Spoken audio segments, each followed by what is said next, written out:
اللہم صلی علی سیدنا و مولانا محمد وعلی آلہ و اصحابہ وبارک وسلم وصلی علیہ۔ دنیا کے تمام دیکھنے والوں کو، تمام چاہنے والوں کو، تمام پیار کرنے والوں کو، اور جہاں جہاں تک اس وقت میری آواز کو سنا اور مجھے دیکھا جا رہا ہے، جنید اقبال کی جانب سے انتہائی محبت کے ساتھ السلام علیکم۔ ایک بار پھر ناظرین، آپ کو پر نور صبح میں صبح نور کے ساتھ میں دل کی عطا گہرائیوں سے خوش آمدید کہتا ہوں، اور آئیے بلا توقف چلیں حضرت ابو انیس محمد برکت علی علیہ رحمہ کی تالیف اسماء النبی کریم صلی اللہ علیہ وآلہ وسلم سے رسول اللہ صلی اللہ علیہ وآلہ وسلم کا ایک اسم مبارک پڑھنے اور سننے کی سعادت حاصل کرتے ہیں۔ سیدنا خیر الانام صلی اللہ علیہ وآلہ وسلم، ہمارے سردار تمام جہانوں سے بہتر، درود و سلام بھیجے اللہ آپ صلی اللہ علیہ وآلہ وسلم پر، آپ صلی اللہ علیہ وآلہ وسلم کے آل پاک پر، اور صحابہ کرام رضوان اللہ تعالیٰ علیہم اجمعین پر۔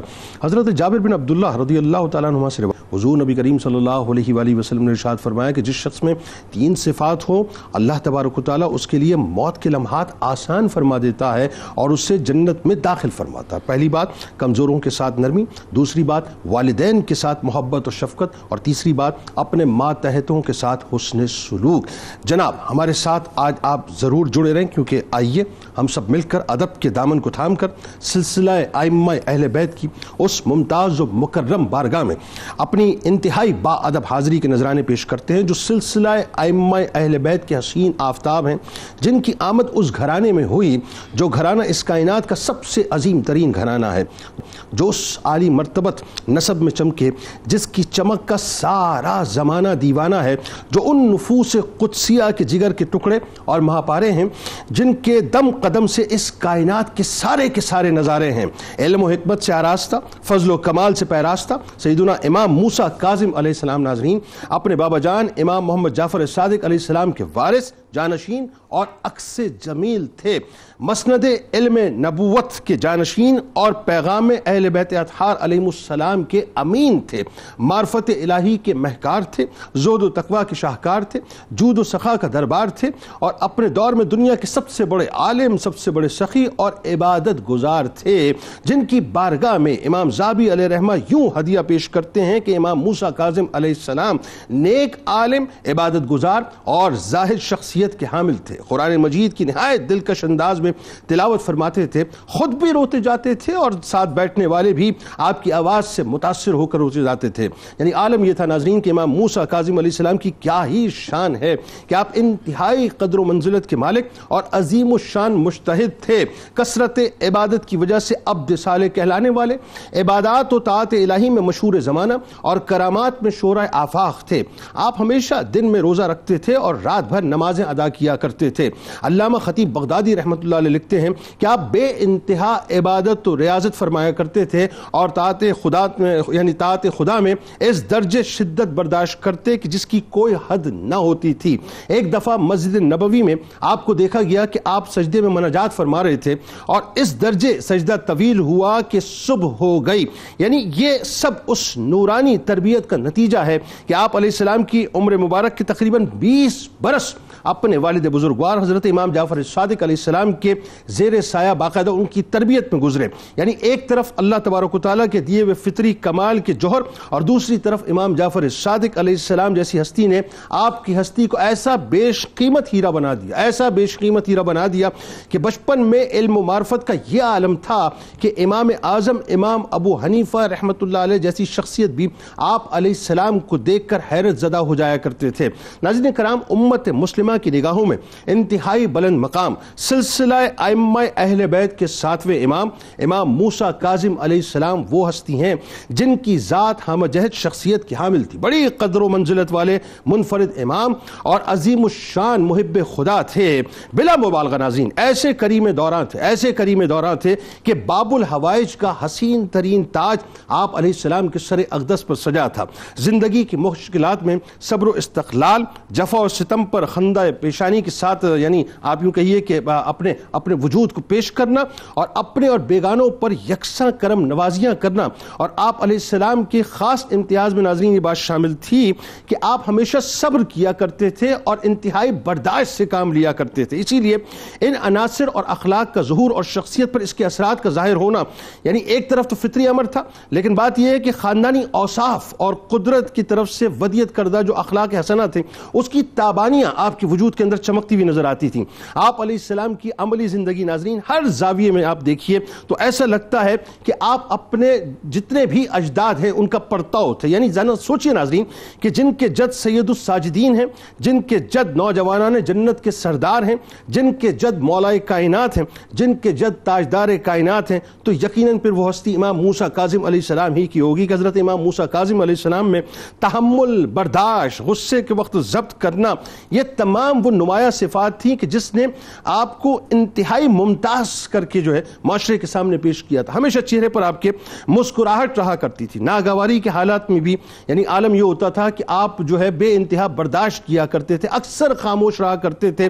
جب تک آپ سے کسی امر کے متعلق سوال نہ کیا جائے اس وقت تک آپ گفتگو میں ابتدا نہیں فرمایا کرتے تھے، لیکن اس کے باوجود بھی آپ کی علمی جلالت کا سکہ دوست اور دشمن سب کے دل پر مکمل طور پر قائم تھا، اور آپ کی سیرت کی بلندی کو ہر ایک تسلیم کرتا تھا. سخاوت اور فیاضی کا عالم یہ تھا ناظرین کہ اس کا شورا یعنی پورے مدینے کے اندر تھا. یعنی فقراء مدینہ اکثر آپ کے پاس آیا کرتے تھے اور آپ پوشیدہ طور پہ باقاعدہ ان کی مدد بھی کیا کرتے تھے. آئیے ناظرین انہی کی بارگاہ میں چلتے ہیں کہ جنہیں دنیا باب الحوائج کے نام سے جانتی ہے. ہمارے ساتھ 3 شخصیات موجود ہیں جو یقیناً کسی تعارف کے محتاج نہیں.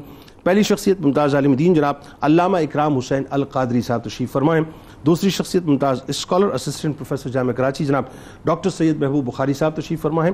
اور تیسری شخصیت ممتاز عالم دین جناب علامہ محمد طاہر مدنی صاحب تشریف فرما ہیں. تینوں احباب کو السلام علیکم، خوش آمدید. اور آخر میں ملک معروف شناخت جناب محمد عرفان غازیانی صاحب منقبت کا نذرانہ پیش فرمائیں گے.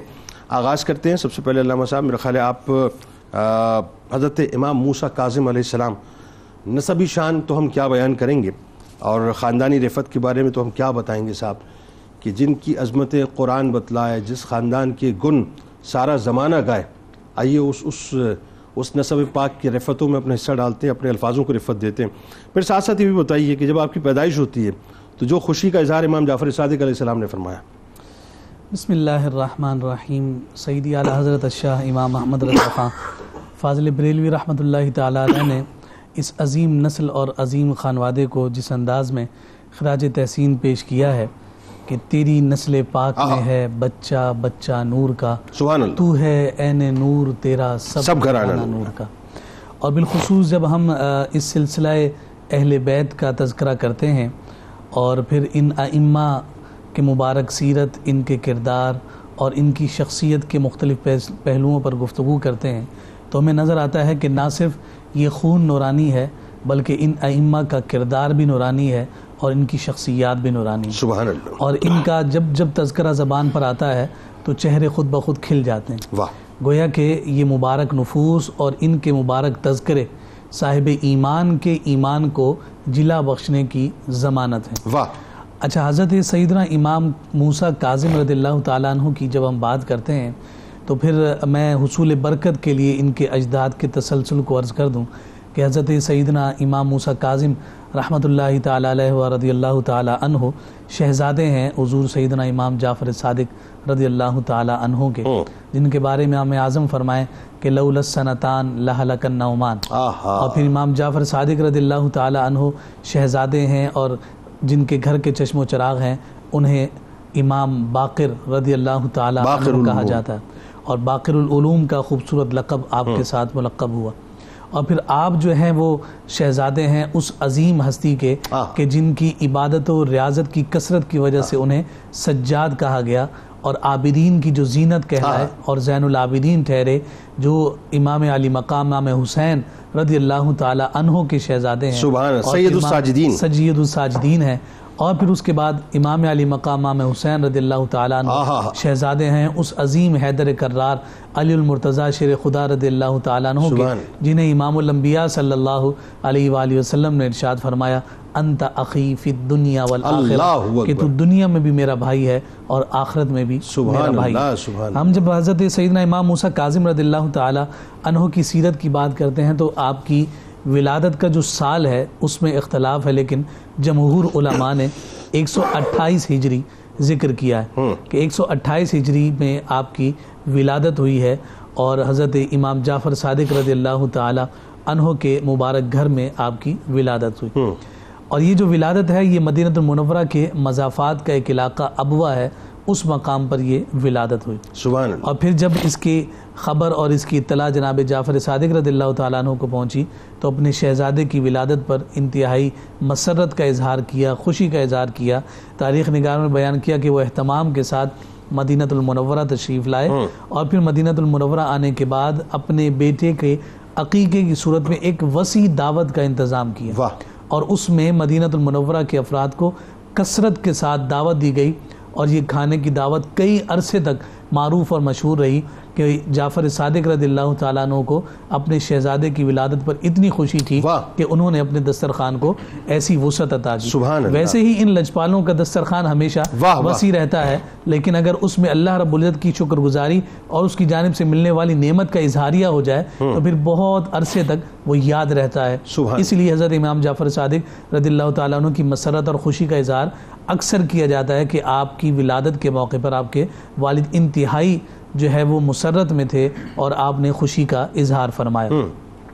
جب ہم ان کی کنیت کی بات کرتے ہیں تو آپ کی کنیت میں ہمیں ابو الحسن بھی نظر آتا ہے, ابو ابراہیم بھی نظر آتی ہے کنیت, ابو علی اور ابو عبداللہ.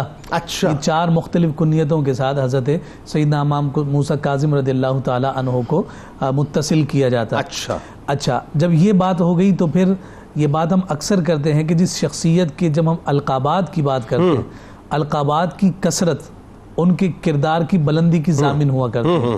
ان کے ظاہر سی بات ہے کہ شخصیت کے کردار پر ہم آگے بھی گفتگو کریں گے, لیکن یہ جو باب الحوائج کے حوالے سے آپ نے بات ذکر کی ہے, میں اس پر عرض کرنا چاہتا ہوں کہ یہ کیسی ہستیاں ہیں کہ جن کا نام حاجتوں کو دور کرنے کے لیے کافی ہوتا ہے, اور پھر اس قدر زیادہ حاجت کو دور کرنے والے ہوں کہ آپ اسی ٹائٹل کے ساتھ پکارے جائیں, آپ کی شناخت اور آپ کی پہچان ہی یہ بن جائے کہ آپ باب الحوائج ہیں. اور پھر دیکھیے کہ خطیب بغدادی جیسا شخص کہ جو تاریخ پر بہترین نظر رکھنے والا ہے, وہ کہہ رہے ہیں کہ مجھے جب کبھی بھی کوئی حاجت اور ضرورت پیش آئی, میں کسی تکلیف میں پھنسا, تو میں امام موسیٰ کاظم کی بارگاہ میں ان کے قدموں میں بیٹھ جاتا ہوں, رب ذوالجلال کی بارگاہ میں دعا کرتا ہوں, اللہ تعالیٰ موسیٰ کاظم کی برکت سے میری اس حاجت کو دور فرما دے. اور کمال یہ مزار شریف کی بات ہو رہی ہے, مزار شریف کی بات. تو چلتے پھرتے آپ کیسے باب الحوائج ہوں گے. اور پھر امام شافعی کا وہ قول بھی مد نظر رہنا چاہیے. امام شافعی یعنی ایک پورے فقہ کے امام, آپ فرما رہے ہیں کہ امام موسیٰ کاظم کے وسیلے سے جو دعا مانگی جاتی ہے اللہ رب العزت اس دعا کو ہر حال میں قبول فرماتا ہے. اللہ اکبر. کیا کہنا, کیا اور کیا خوشبودار عقیدے تھے اسلاف کے. آپ یہ دیکھیے کہ جہاں کوئی اگر مگر کچھ بھی نہیں تھا, بس وہ جانتے تھے کہ انہیں معلوم تھا کہ صاحب ہم کیا ہیں اور بنیادی طور پہ جو ہستیاں ہیں ان کا مقام مرتبہ کیا ہے.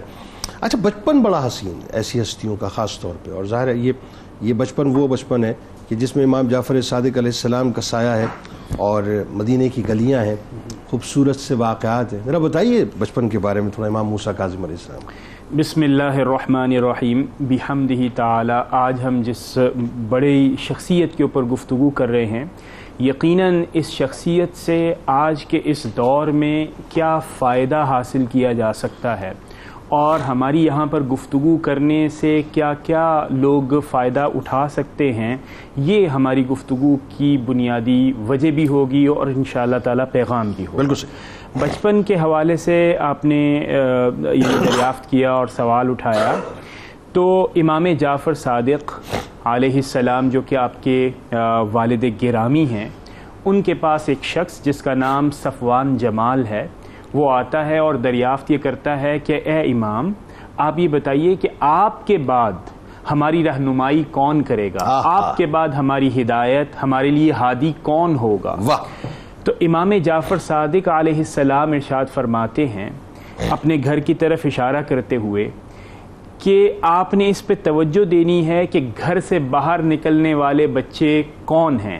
اگر گھر سے نکلنے والا بچہ آپ کو باہر نکلتا ہوا نظر آئے اور اس کی گفتگو سے معرفت خداوندی چھلکے, اگر اس کی گفتگو سے علم چھلکے, اگر وہ کردار کے اعتبار سے باوقار ہو, تو آپ سمجھ لیجئے گا کہ وہی مستقبل کے ہادی ہوں گے, وہی مستقبل کے امام ہوں گے. کیا کہنے. اب یہ جملہ اپنے آپ میں ایک بڑا کمال کا جملہ تھا, اور نکلنے کو اگر حادثاتی طور پر دیکھا جائے تو مثال کے طور پر ہر ایسی شخصیت تو اس دروازے سے، تو آپ نے ارشاد جب فرمایا تو صفوان جمال نے جب غور کیا تو کچھ ہی دیر کے بعد امام موسیٰ کاظم باہر تشریف لاتے ہیں، بچپن کے دن ہیں، یعنی مورخین فرماتے ہیں کہ 3 سال آپ کی عمر مبارک ہے اور آپ باہر تشریف لاتے ہیں۔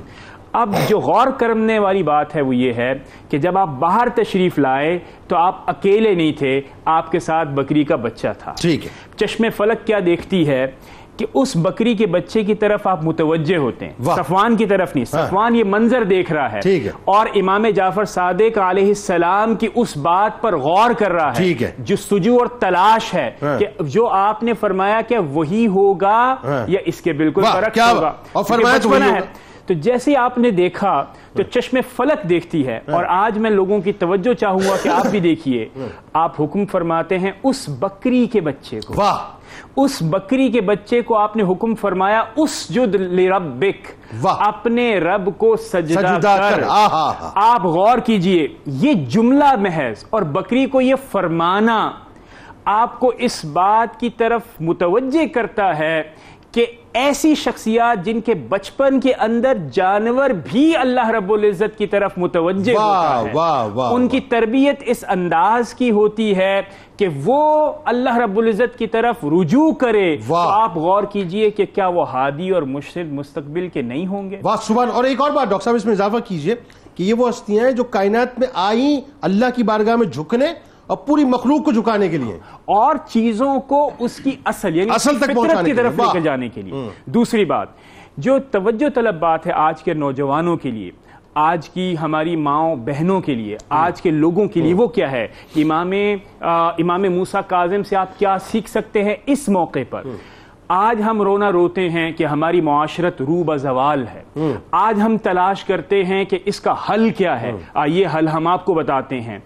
اگر صحبت کسی ایسے ہادی اور مرشد کی ہو جو اپنی صحبت میں کسی جانور کو خدا کے ساتھ لو لگانے پر تیار کر دے، تو آپ دیکھیے کہ یہ ہے وہ سولوشن جو آج کی ہماری معاشرت کے اندر جو ڈس انٹیگریشن پائی جا رہی ہے، جو ڈاؤن فال پایا جا رہا ہے، جو اخلاقیات پر کمپرومائز ہو رہا ہے۔ آئیے امام موسیٰ کاظم کی بارگاہ میں بیٹھیے، ان کے ساتھ ان کی کمپنی کو اختیار کیجئے، صحبت کو اختیار کیجئے، دیکھیے آپ کی زندگی بھی بدلے گی اور انشاءاللہ تعالی آخرت میں بھی آپ کو۔ اچھا کمال یہ کہ اس کا صفحہ نے ایک اور جملہ کہا تھا نا کہ مطلب اگر اس کو اب حکم دیں کہ یہ مر جائے، وہ کیا ہوگا؟ ہاں وہ تھا، لیکن اس کے بارے میں امام جعفر صادق علیہ السلام نے فرمایا کہ بھائی اس طرح کے معاملات نہیں ہوتے، ہم اس طرح کی گفتگو نہیں کرتے، ہر چیز اللہ رب العزت کی طرف سے ہوتی ہے، ہر چیز اللہ رب العزت کی طرف۔ جب یہ جملہ فرمایا اسجد لربک، یہ فرمانا تھا تو امام جعفر صادق علیہ السلام نے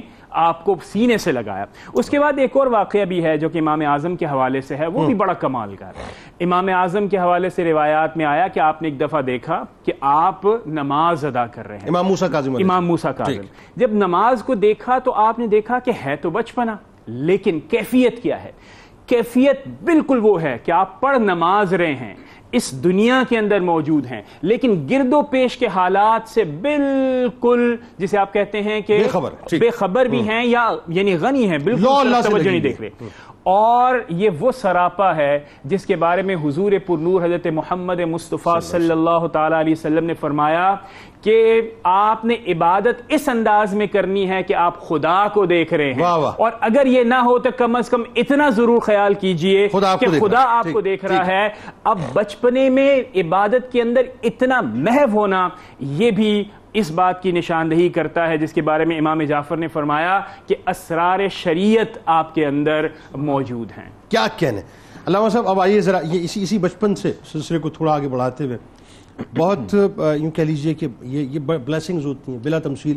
اگر ہم عام فیملیز کی بات کریں کہ بچپن کسی کو ایسا میسر آ جائے کہ جس میں بزرگوں کی جو ہے باقاعدہ چھیا ان کے سر پر ہو اور ان کی تربیت کا ایک خاص سایہ ان کے اوپر ہو، ان کی نظر کرم ہو، وہ بچے جو ہیں پھر ان کی پلانٹیشن بڑی اچھی ہوتی ہے صاحب، ان کی عمارت جو ہے وہ سنبھل جاتی ہے، پھر عمارت کی بنیاد کبھی ٹیڑھی نہیں ہوتی اور عمارت سیدھی رہتی ہے، ہمیشہ مضبوط رہتی ہے، بلکہ کیونکہ اس کی فاؤنڈیشن ظاہر مضبوط ہوتی ہیں۔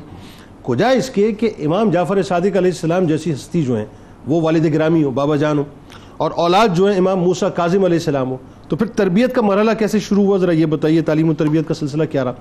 پھر اگین وہی بات کہ جب وہ اور پھر ان کے توسط سے جن شیوخ سے اور اساتذہ سے ملاقاتیں ہوئیں ان سے استفادہ کیا.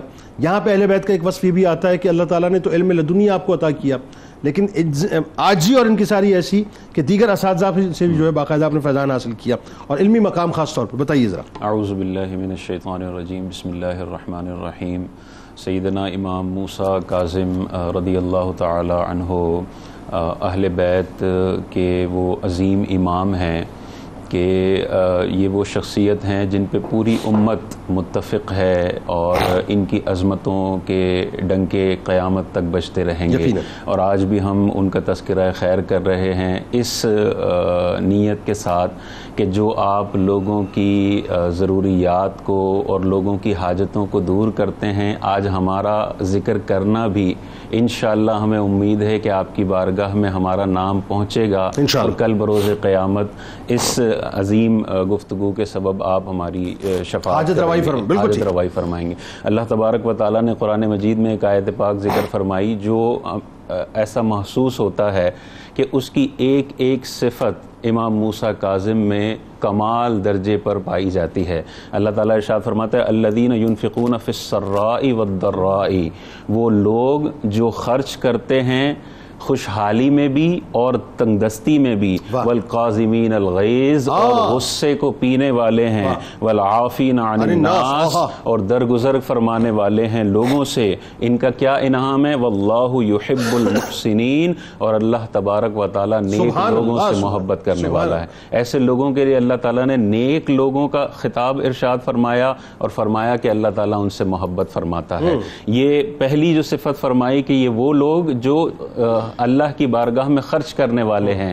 آپ اپنے وقت اپنے دور میں خرچ کرنے والوں میں سب سے بڑے خرچ کرنے والے مشہور تھے اور سب سے بڑے عبادت گزار مشہور تھے. اور کاظمین الغیظ، اس میں آپ کا کتنی بڑی صفت ہے کہ قیامت تک آپ کو موسیٰ کاظم کے لقب سے جانا جاتا ہے، اپنے غصے کو پی جانے والے. آپ کی تعلیم و تربیت کے حوالے سے اگر ہم دیکھیں تو جیسے ذکر ہوا کہ 20 سال کم و بیش آپ اپنی والد ماجد کی تربیت میں رہے، امام جعفر صادق رضی اللہ تعالی عنہ کی تربیت میں رہے. اور ہم یہ دیکھتے ہیں کہ امام جعفر صادق رضی اللہ تعالی عنہ کی والدہ کا جو نسب پاک ہے وہ حضرت ابوبکر صدیق رضی اللہ تعالی عنہ سے جا ملتا ہے، اور آپ کا اپنا نسب پاک آقا دو جہاں صلی اللہ علیہ وسلم سے جا ملتا ہے. ان دونوں شخصیات کی محبت امام جعفر نے اپنے اس فرزند خاص کے اندر منتقل فرمائی ہے. اور ہمیں اقوال ملتے ہیں امام جعفر صادق رضی اللہ تعالی عنہ کے کہ آپ سے پوچھا گیا کہ ابو بکر اور عمر رضی اللہ تعالی عنہ کے بارے میں آپ کا کیا خیال ہے؟ تو امام جعفر صادق ارشاد فرماتے ہیں یہ دونوں وہ شخصیات ہیں جنہوں نے دنیا ہی میں جنت کا پھل کھایا ہے. یہ امام جعفر صادق کا اتنا پیارا ستھرا عقیدہ ہے جو اپنے بچے امام موسیٰ کاظم کو منتقل فرماتے ہیں. اسی طرح یہ ارشاد فرماتے ہیں امام جعفر کہ جتنی مجھے حضرت علی سے شفاعت کی امید ہے اتنی ہی مجھے حضرت ابوبکر صدیق سے شفاعت کی امید ہے.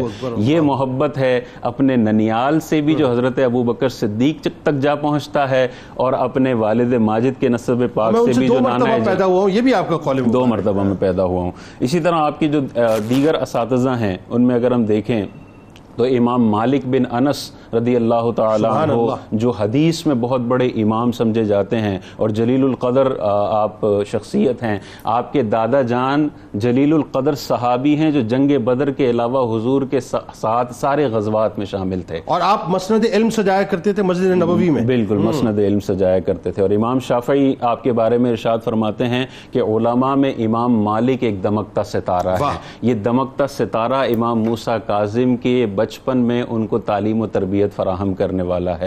اسی طرح حضرت عبداللہ بن دینار رحمۃ اللہ تعالی یہ بھی آپ کے اساتذہ میں آپ کا شمار ہوتا ہے. اور یہ کون ہیں عبداللہ بن دینار؟ جنہوں نے حضرت انس بن مالک رضی اللہ تعالیٰ عنہ کی زیارت کی ہے اور آپ سے احادیث بھی روایت فرمائی ہے. حضرت انس بن مالک. آپ کا علمی مقام کیا ہے؟ علمی مقام کے حوالے سے میں 2 واقعات ذکر کرتا ہوں جو حضرت امام اعظم ابو حنیفہ رضی اللہ تعالیٰ عنہ کے حوالے سے ہیں. ایک مرتبہ مرتبہ بچپنے میں 8 سال سے کم عمر ہے حضرت موسیٰ کاظم رضی اللہ تعالیٰ عنہ کی، امام اعظم ابو حنیفہ آپ سے پوچھتے ہیں کہ اگر کوئی مسافر ہو اور اسے استنجا، مسافر کے پاس تو استنجا کے لیے کوئی جگہ نہیں ہوتی، تو اسے استنجا کہاں کرنا چاہیے؟ آپ کی 8 سال سے کم عمر ہے، آپ کیا کمال جواب دیتے ہیں؟ آپ ارشاد فرماتے ہیں کہ اسے ایسی جگہ کا انتخاب کرنا چاہیے جو پھلوں کے گرنے کی جگہ نہ ہو، جو نہروں کا کنارہ نہ ہو، جو لوگوں کی آمد و رفت کا راستہ نہ ہو، جو مسجد میں آنے جانے کا راستہ نہ ہو، وہ اس طرح استنجا کرے کہ قبلے کو چہرہ بھی نہ ہو رہا ہو اور قبلے کو پیٹھ بھی نہ ہو رہی ہو، اور اپنے ستر کی حتی الامکان چھپا کر کسی دور دراز علاقے میں جا کے استنجا کرے۔ یہ کنورزیشن امام ابو حنیفہ رحمۃ اللہ علیہ، امام ابو حنیفہ کی، امام موسیٰ کاظم کی ہو رہی ہے، اور 8 سال سے کم عمر ہے۔ 8 سال سے کم۔ دوبارہ آپ سوال کرتے ہیں امام اعظم ابو حنیفہ، اور کیا کمال سوال ہے عقیدے کے اعتبار سے۔ آپ ارشاد فرماتے ہیں حضرت امام اعظم امام موسیٰ کاظم سے کہ بندے کو کتنا اختیار ہے گناہ کرنے کے حوالے سے، کہ بندہ جب گناہ کرتا ہے تو کیا جو تقدیر میں لکھا ہوا ہے وہی ہوتا ہے یا بندے کا بھی کوئی اختیار ہے؟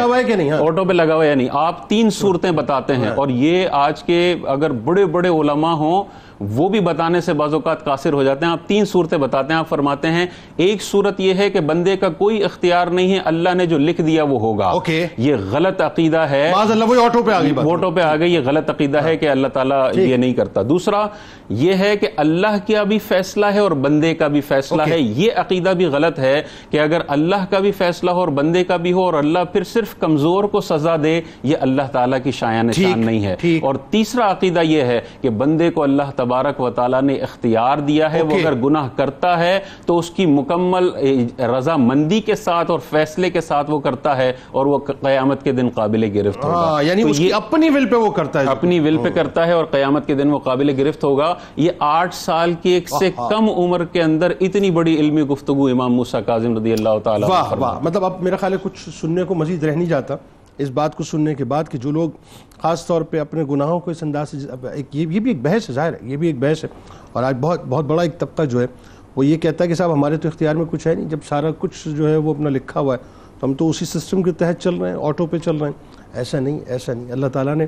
آپ کو مختار بنایا اس اعتبار سے کہ آپ 2 راستے ہیں آپ کے پاس، ایک نیکی کا ایک بدی کا، جس کو چاہیں آپ چن لیجئے، یہ چوائس آپ کی ہے، اور اسی چوائس کے اوپر فیصلہ ہونا ہے۔ یعنی اگر آپ نیکی کے راستے پہ جائیں گے تو یقیناً پھر آپ کا جو اختتام ہے وہ نیکوکاروں کے ساتھ ہوگا، اور خدا نخواستہ اگر آپ بدی کے راستے کو چوز کریں گے تو پھر یقیناً آپ کے لیے جو ہے وہ جہنم کا دروازہ جو ہے وہ کھول دیا جائے گا، اللہ نہ کرے۔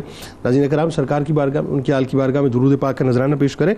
لوٹ کے آپ کو بتائیں گے امام موسیٰ کاظم علیہ السلام بھی ظاہر اس ظلم و ستم کا شکار ہوئے جو کرسی کے پروردہ، جو ظاہر ہے مطلب خاص طور پہ عباسی خلفاء تھے، اموی خلفاء، عباسی خلفاء، سب کچھ بہت ظلم و ستم ہوا، اس پہ بات کریں گے درود پاک سرکار کی بارگاہ میں۔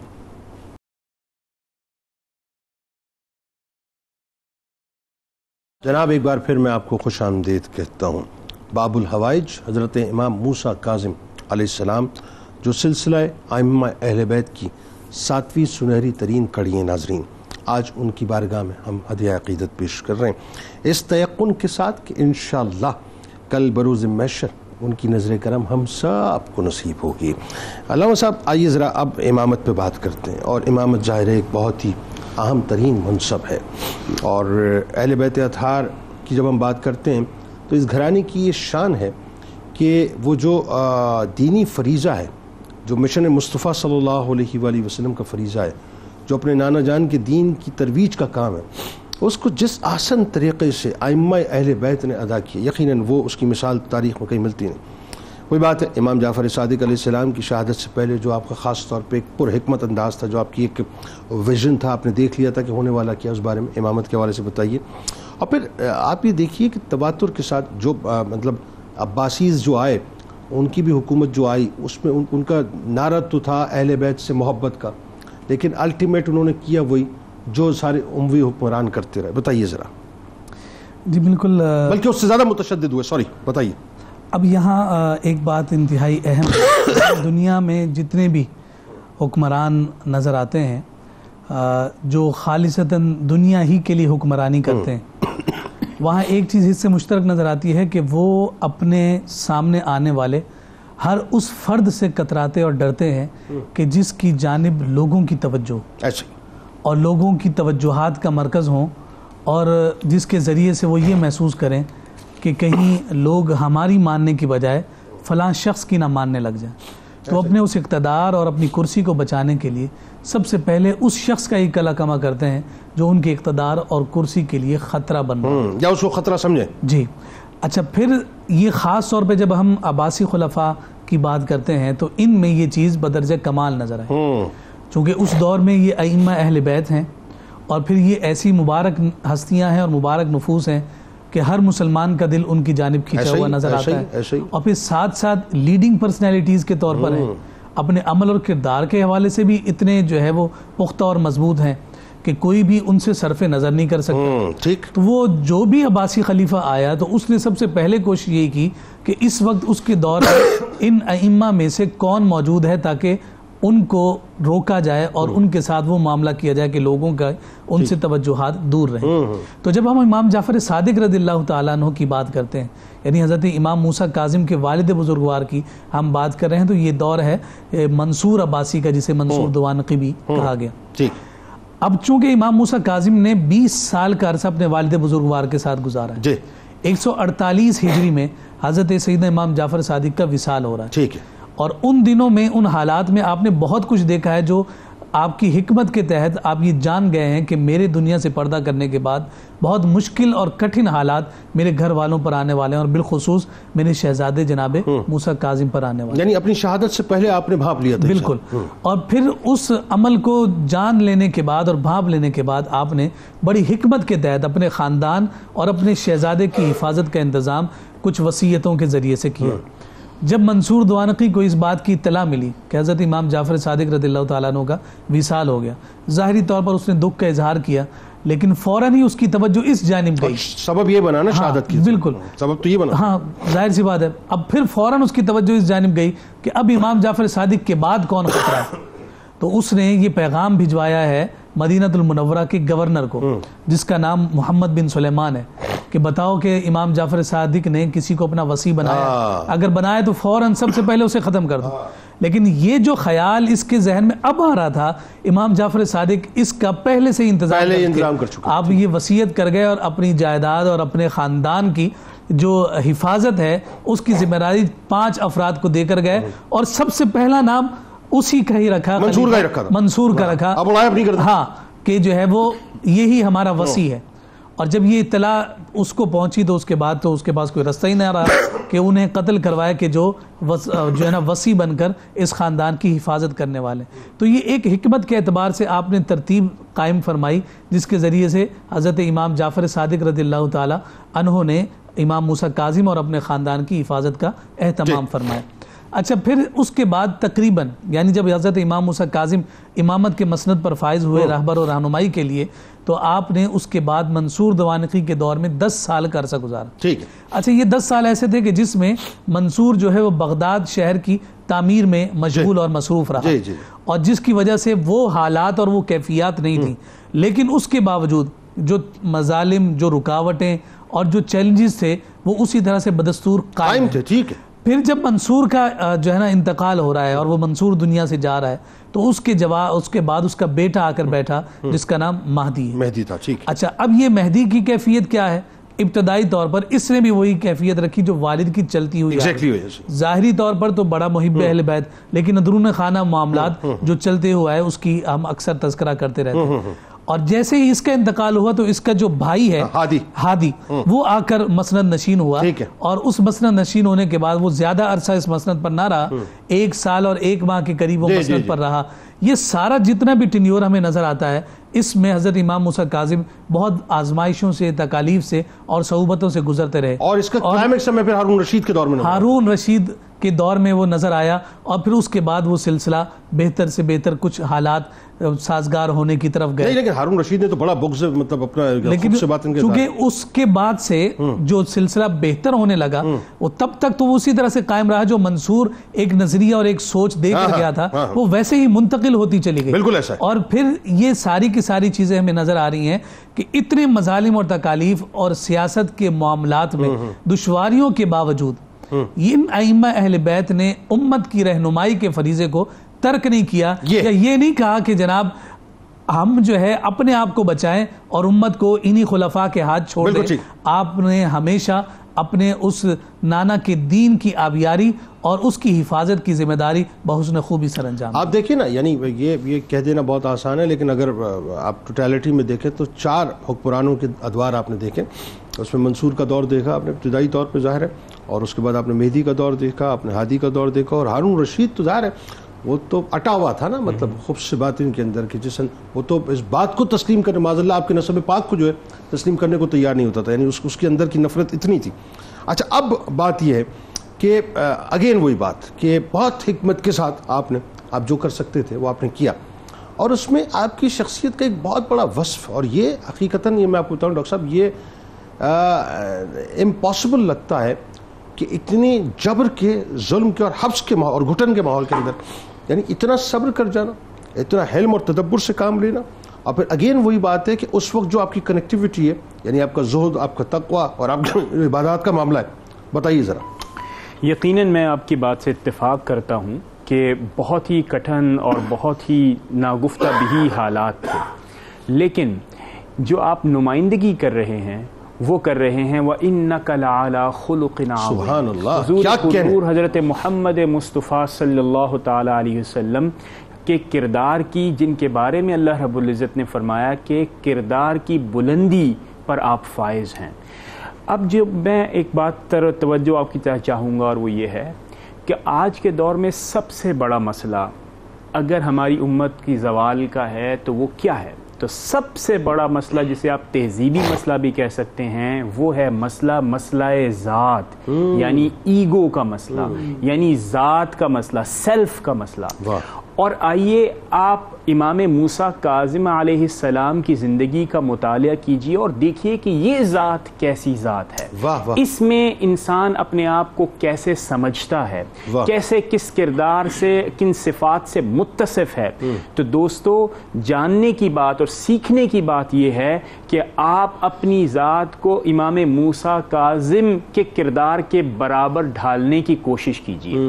پہلی بات، کردار میں ڈھالنے کی کوشش کیجیے. آپ غور کیجیے، پہلی صفت جس سے آج ہم آری ہیں وہ صفت فیاضی ہے، وہ صفت سخاوت ہے. اور آج عام طور سے لوگ یہ سمجھتے ہیں کہ اس کا تعلق پیسے سے ہے. اس کا تعلق پیسے سے نہیں، اس پیسے سے پیچھے والی ذات پر ہے جس کی طبیعت میں بچھاؤ ہوتا ہے، جس کی طبیعت میں میزبانی ہوتی ہے، جس کی طبیعت میں پھیلاؤ ہوتا ہے. اور اس کی اگر آپ نے مثال دیکھنی ہے تو مثال یہ دیکھیے کہ کسی نے بتایا اور آپ کو پتہ چلا کہ ایک شخص آپ کی برائی کرتا ہے، تو بجائے اس کے کہ آپ اس کے پاس جاتے، اس سے یہ کہتے کہ ہاں بھائی آپ بتائیں، ثابت کیجیے، نہیں، آپ نے اس کے گھر میں 1000 اشرفیاں بھجوائیں. اب آپ دیکھیے کہ کردار کی بلندی آپ نے دیکھی کہ آپ الجھے نہیں، آپ نے اس کے ساتھ براہ راست گفتگو نہیں کی، اور اپنی طبیعت اور وسعت کا مظاہرہ اس طرح کیا کہ اس نے پتھر مارا اور آپ نے محبت کے تحفے بھجوا دیے. دوسری بات پر غور کیجئے کہ فقراء مدینہ، ان کی آپ تلاش اور جستجو، یہ نہیں کہ لوگ آتے جستجو کرتے، تلاش کرتے، ان کے گھروں کی ضروریات کو خود دلچسپی سے جانتے، اور پھر ان کی ضروریات کو رفع اس انداز میں کرتے کہ جب آپ کا وصال مبارک ہوا تو لوگوں کو پتہ چلا کہ وہ نفیس ہستی، وہ بہترین ہستی جن کے ان کے گھروں کے معاملات چلتے تھے، دیکھ بھال کرتے تھے، ان کا نام امام موسیٰ کاظم علیہ السلام ہے. پھر دوسری بات، کردار اور ذات کی جو دوسری صفت ہے وہ کیا ہے؟ وہ ہے مثال کے طور پر کاظم، جو کہ آپ کے نام کا حصہ ہے.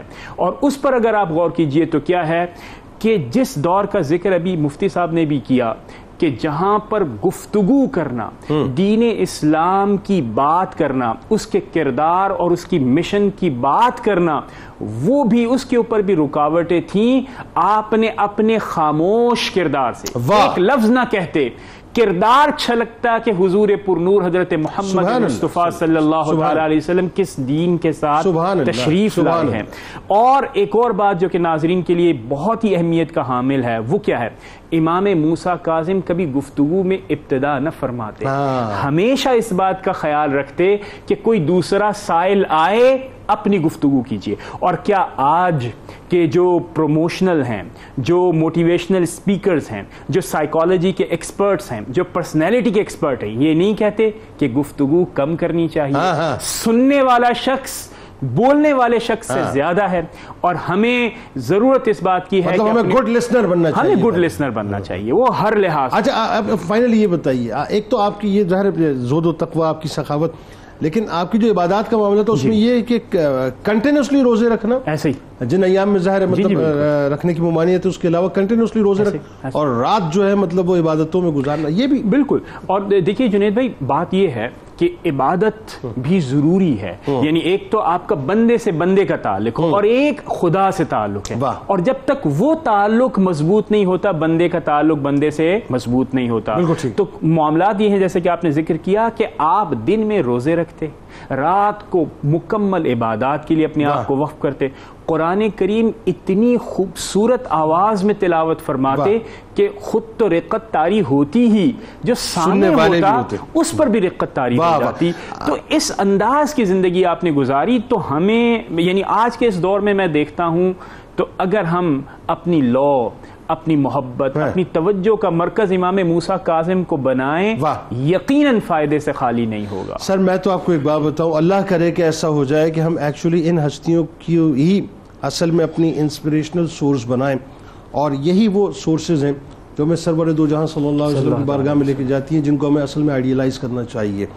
اب ذرا آئیے اس طرف بھی تھوڑا سا توجہ دلائیں لوگوں کی کہ جس انداز سے امام موسیٰ کاظم علیہ السلام کو اللہ تبارک و تعالیٰ نے مرتبہ اور مقام عطا کیا, امت نے اسی انداز سے, اسی ادب سے, اسی محبت سے, اسی حلاوت سے اپنے سروں کو ان کی بارگاہ میں جھکایا, اور بڑے بڑی قد آور شخصیات کے جن کو اللہ تبارک و تعالیٰ نے علم کا مینار بنایا, روحانیت کا مینار بنایا, وہ بھی آپ کی بارگاہ میں کھل کر انتہائی ادب کے ساتھ خراج تحسین پیش کرتے ہوئے نظر آتے ہیں. بتائیے. بسم اللہ الرحمن الرحیم. یقیناً جیسے ہم نے ذکر کیا کہ یہ وہ شخصیت ہیں جو پوری امت مسلمہ میں مسلمہ شخصیت ہیں. کسی بھی شخص کا, مسلمان کا کسی بھی مکتبہ فکر سے تعلق ہو, امام موسیٰ کاظم سب کے سروں کے تاج کے طور پر قیامت تک ہمیں نظر آتے ہیں. جو اکابر شخصیات نے آپ کو خراج عقیدت پیش کیا, ان میں سب سے پہلے تو آپ کے والد ماجدی ہیں امام جعفر صادق رضی اللہ تعالیٰ عنہ. آپ ارشاد فرماتے ہیں کہ یہ میرے فرزند ہیں, لیکن ان فرزندوں میں جو میرا سردار ہے وہ امام موسیٰ کاظم ہے, اپنے فرزندوں میں. اور بڑے بیٹے موجود ہیں, لیکن بڑے بیٹے کی موجودگی میں اپنا جانشین جن کو بناتے ہیں وہ امام موسیٰ کاظم رضی اللہ تعالیٰ عنہ. اچھا, یہ بھی بات آ گئی, میریٹوکریسی کی بات بھی, میریٹوکریسی کی بات آ گئی کہ اگر بڑے اور چھوٹے میں بعض صلاحیت زیادہ, اگر چھوٹا ہے تو جانشین پھر اسے بنانا. یہ اس بات کی طرف اشارہ کرتا ہے کہ صرف اقربا پروری نہیں بلکہ میرٹ بہت زیادہ ضروری ہے.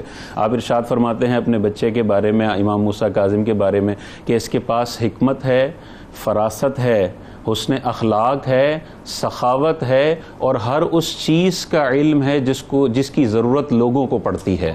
لوگوں کو ضرورت جس چیز کی پڑتی ہے اس کا علم اس کے پاس ہے. امام شافعی آپ کے بارے میں ارشاد فرماتے ہیں کہ امام موسیٰ کاظم رضی اللہ تعالیٰ عنہ کی قبر مبارک وہ قبر ہے جس نے سارے امتحانات کو پاس کر لیا ہے, سارے امتحانات میں کامیابی حاصل کر لی ہے. امام اعظم امام ابو حنیفہ رضی اللہ تعالیٰ عنہ فقہ کے امام ہیں, کروڑوں لوگ ان کی تقلید کرتے ہیں. آپ بچپنے میں امام موسیٰ کاظم کی علمی حیثیت کو دیکھ کے تعجب اور حیرانگی کا اظہار کرتے تھے کہ 8 سال کا بچہ اتنی علمی گفتگو کر سکتا ہے. اسی طرح امام ذہبی ارشاد فرماتے ہیں کہ امام موسیٰ کاظم نیک شخص ہیں, عبادت گزار ہیں, اور زاہد شخصیت کے حامل ہیں. اسی طرح امام حجر عسقلانی رضی اللہ تعالیٰ عنہ آپ کے بارے میں ارشاد فرماتے ہیں کہ امام موسیٰ عابد ہیں, رجال حدیث کے 7ویں طبقے سے تعلق رکھتے ہیں. جو رجال کی چین ہے راویوں کی, اس میں جو 7ویں درجے میں 7ویں طبقے میں آتے ہیں وہ امام موسیٰ کاظم رضی اللہ تعالیٰ عنہ ہیں. آپ کا شقیق بلخی رضی اللہ تعالیٰ عنہ کے ساتھ جو واقعہ ہے وہ بھی بڑا نرالا ہے. اس میں جو خراج عقیدت آپ کو پیش کیا گیا, آپ ایک دفعہ حج کے سفر میں تھے, امام موسیٰ کاظم کو دیکھا کہ امام موسیٰ کاظم بڑے الگ تھلگ ہیں اور پشمینہ کا لباس آپ نے پہنا ہوا ہے. تو شقیق بلخی کے دل میں یہ خیال آیا کہ یہ الگ ہیں اور یہ چاہتے ہیں کہ لوگ مجھے صوفی سمجھیں اور میری خدمت کریں. تو آپ ان کے قریب جاتے ہیں یہ سمجھانے کے لیے، آپ الگ تھلگ نہ ہوں، آپ لوگوں سے ملاقات کریں، اور ابھی جانتے نہیں ہیں، ابھی جانتے نہیں ہیں، تو جاتے ہیں قریب تو امام موسیٰ کاظم ان کے دل کے خیال سے آگاہ ہو کے ارشاد فرماتے ہیں کہ اے شقیق بہت سارے گمانوں سے بچو کیونکہ بعض گمان گناہ ہوتے ہیں۔ آپ حیران ہوتے ہیں کہ یہ میرا نام بھی جانتے ہیں اور میں دل میں آنے والے خیال کو بھی جانتے ہیں، یقیناً یہ اللہ تبارک و تعالیٰ کے ولی ہیں اور یہ ابدالوں میں سے ایک شخص۔ کیا کہنے، بہت شکریہ آپ تینوں احباب کا آپ تشریف لائے اس دعا اور تیقن کے ساتھ کہ کل بروز محشر اللہ تبارک و تعالیٰ امام موسیٰ کاظم علیہ السلام کی نظر عنایت ذکر کرنے والوں اور سننے والوں کو ضرور عطا کرے گا انشاءاللہ۔ کتاب الشفا سورۃ العلق کی فضیلت، فرمان نبوی صلی اللہ علیہ وآلہ وسلم، جو شخص اپنے امور میں کامیابی حاصل کرنا چاہے تو وہ 21 دن تک نماز عشاء کے بعد سورۃ العلق 700 مرتبہ پڑھے، انشاءاللہ کامیابی ضرور ہوگی۔ حضرت علی کرم اللہ وجہہ الکریم کا کمال قول مبارک ہے کہ آدمی کی سعادت مندی اسی میں ہے کہ وہ اپنے دین پر عمل کرے، محفوظ رکھے اور آخرت کے لیے نیک اعمال کرے۔ روزنامہ 92 نیوز میں آج مضمون کا امام موسیٰ کاظم علیہ السلام کے حوالے سے ٹویٹر پہ ہمیں فالو کر لیجئے، فیس بک پیج کو لائک کر لیجئے، یوٹیوب چینل کو سبسکرائب کر کے بیل آئیکن کو ضرور کلک کر لیجئے۔ ہمارے ساتھ ملک کے معروف شناخہ جناب محمد عرفان غازیانی صاحب موجود ہیں، آپ کو خوش آمدید، السلام علیکم۔ منقبت کا نذرانہ آپ سے پیش کروائیں گے، جاتے جاتے آئیے اپنے قلب سے، اپنی روح سے تجدید عہد وفا، لا یؤمن احدکم حتی اکون احب الیہ من والدہ وولدہ والناس اجمعین۔ اللہ تعالیٰ آپ کا، ہمارا، ہم سب کا، پاکستان کے لیے بہت زیادہ دعا کیجیے اور امت مسلمہ کا حامی و ناصر و آمین۔ پاکستان کا مطلب کیا؟ لا الہ الا اللہ محمد رسول اللہ صلی اللہ علیہ وآلہ وسلم۔ جناب موسیٰ کاظم عارف الکتاب، موسیٰ کاظم عارف الکتاب، موسیٰ کاظم عارف الکتاب، علم باب العلم سے ہے فیض یاب، علم باب العلم سے ہے فیض یاب، دم بخود ہو جاتے سارے اہل علم، دم بخود ہو جاتے سارے اہل علم، جب امام وقت کرتے تھے خطاب، جب امام وقت کرتے تھے خطاب، موسیٰ کاظم عارف الکتاب، تاج شاہی کی انہیں حاجت تھی کیا،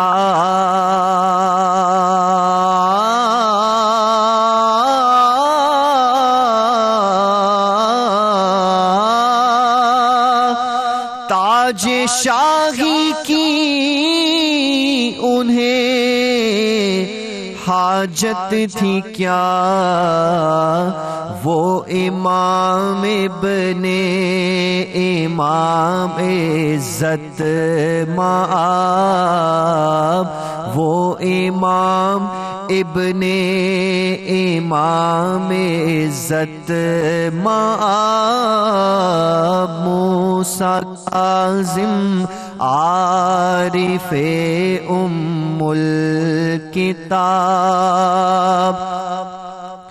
ساجد ان کی شان و عظمت کیا کہوں،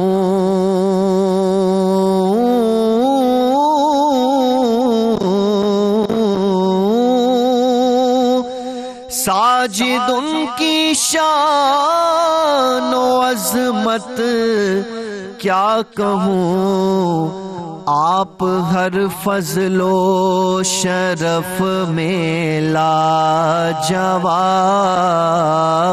آپ ہر فضل و شرف میں لاجواب، موسیٰ کاظم عارف ام الکتاب، موسیٰ کاظم عارف ام الکتاب۔